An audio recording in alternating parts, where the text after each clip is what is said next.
ലഹരി ഉപയോഗിച്ചാൽ ഇനി ജോലി പോകും. പോലീസിന്റെ പോഡ പദ്ധതിക്ക് ഇന്ന് തുടക്കം.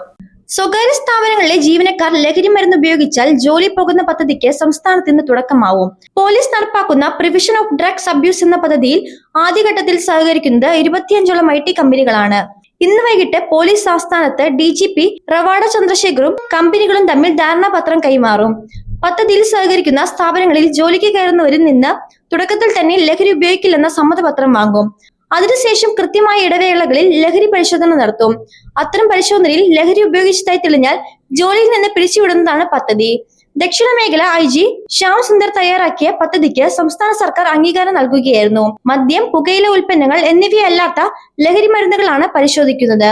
IT പാർക്കുകൾ അടക്കമുള്ള സ്വകാര്യ സ്ഥാപനങ്ങളിൽ ലഹരി ഉപയോഗം തടയാൻ ലഹരി വിരുദ്ധ നയം പോഡ ജീവനക്കാരെ ഏതു നിമിഷവും പരിശോധനയ്ക്ക് വിധേയമാക്കാനും ലഹരി ഉപയോഗം കണ്ടെത്തിയാൽ ജോലിയിൽ നിന്ന് പിരിച്ചുവിടാനും തൊഴിലുടമയ്ക്ക് അധികാരം നൽകുന്നതാണ് നയം.